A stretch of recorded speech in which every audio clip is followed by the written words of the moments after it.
تذکرۃ الاولیاء میں حضرت شیخ فرید الدین عطار کا بیان ہے کہ جیسے ہی حضرت منصور کی راکھ دریا میں ڈالی گئی، دجلہ کے پانی میں ایک تغیر رونما ہونے لگا۔ کچھ دیر پہلے ہی دریا سکون کی حالت میں بہہ رہا تھا، حلاج کی راکھ پڑتے ہی موجیں سر ابھارنے لگیں اور دریا کا پانی تیزی سے بڑھنے لگا، یہاں تک کہ شدید طغیانی کے آثار پیدا ہو گئے۔ پھر دیکھتے ہی دیکھتے دجلہ کا پانی کناروں سے باہر نکلنے لگا۔ حامد بن عباس اور دیگر اراکین سلطنت حیران تھے کہ یہ کیا معاملہ ہے، بارش کے بغیر دریا میں سیلاب کہاں سے آ گیا۔ طغیانی بڑھتی جا رہی تھی، یہاں تک کہ بغداد کے غرق ہو جانے کے آثار پیدا ہو گئے اور لوگ خوف زدہ تھے اور چیخ چیخ کر کہہ رہے تھے کہ یہ قتل منصور کی پاداش ہے۔ یکا یک ہجوم میں سے ایک تیز آواز ابھری، ہاں میرے شیخ کے قتل کا بدلہ ہے جو قدرت تم سے لے رہی ہے، تم تھوڑی ہی دیر میں اپنی آنکھوں سے پورے بغداد کو غرق ہوتے ہوئے دیکھو گے۔ حامد بن عباس یہ آواز سن کر چونک اٹھا، پھر اس نے کوتوال محمد بن عبد الصمد سے کہا کہ تلاش کرو یہ شخص کون ہے۔ کوتوال نے پکار کر کہا، جس نے بغداد کے غرق ہونے کی بات کہی ہے وہ شخص سامنے آئے، کیونکہ مخلوق خدا کی زندگی اور موت کا معاملہ ہے۔ کوتوال کی پکار سن کر ایک شکستہ حال شخص آگے بڑھا، اس کے سر اور داڑھی کے بال بکھرے ہوئے تھے اور آنکھیں سوجی ہوئی تھی، غالباً وہ بہت دیر تک روتا رہا تھا۔ ہاں میں نے یہ بات کہی ہے کہ وہ دریائے دجلہ میں خوفناک طوفان آئے گا اور پورا بغداد غرق ہو جائے گا۔ اے شخص کون ہے؟ حامد بن عباس نے اسے مخاطب کرتے ہوئے کہا، اور تو کس بنیاد پر بغداد کی تباہی کا دعویٰ کر رہا ہے؟ میں دعویٰ نہیں کر رہا ہوں، تم کھلی آنکھوں سے دریا کا یہ پیچ و تاب دیکھ رہے ہو، میں اپنے شیخ کا ایک ادنا سا خادم ہوں، اس شخص نے بے باکانہ انداز میں کہا۔ درائے دجلہ کی بگڑتی ہوئی حالت دیکھ کر حامد بن عباس کا سارا غصہ ختم ہو گیا تھا اور اب وہ اس شخص سے دھیمے لہجے میں بات کر رہا تھا۔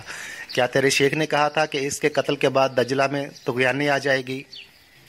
ہاں میرے شیخ نے فرمایا تھا کہ اس کے جسم کو جلا دیا جائے گا، خادم نے روتے ہوئے کہا۔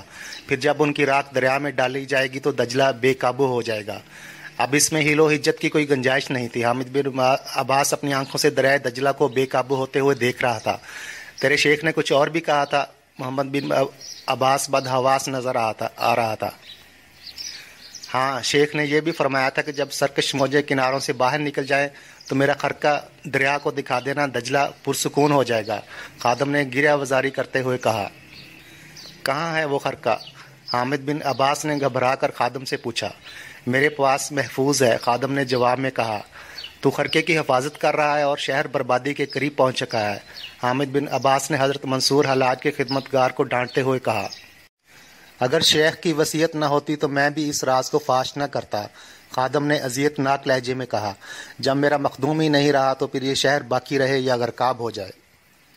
کیا باقی رہے اور کیا ختم ہو جائے گا، یہ سوچنے کا وقت نہیں ہے۔ حامد بن عباس پر وحشت طاری تھی، جس کے حکم سے حضرت منصور حلاج کے اعضاء کاٹے گئے اور جو زندگی بھر ایک جاں باز موحد کو زندیق و ساحر سمجھتا رہا، اور جس نے کوتوال محمد بن عبد الصمد کو تنبیہ کی تھی کہ اگر حلاج تجھے دریائے دجلہ میں سونے چاندی بہتا ہوا دکھا دے تب بھی اپنا ہاتھ نہ روکنا اور کوڑوں کی سزا جاری رکھنا۔ اب وہی شخص حضرت حسین بن منصور کے خادم سے التجا کر رہا تھا۔ کچھ دیر کے لیے ہم نے تسلیم کر لیا کہ حضرت منصور حلاج ایک شعبدہ باز اور جادوگر تھے، پھر یہ کیسا عجیب انقلاب تھا کہ حامد بن عباس دریائے دجلہ میں اٹھنے والے طوفان کو روکنے کے لیے اسی جادوگر کا خرقہ طلب کر رہا تھا۔ آخر حامد بن عباس کے برق رفتار شاہ سوار حضرت منصور حلاج کے خادم کو گھوڑے کی پشت پر بٹھا کر اسے اس کے مکان تک لے گئے۔ پھر خادم نے اپنے شیخ کا خرقہ لے کر دریائے دجلہ کے کنارے پہنچا۔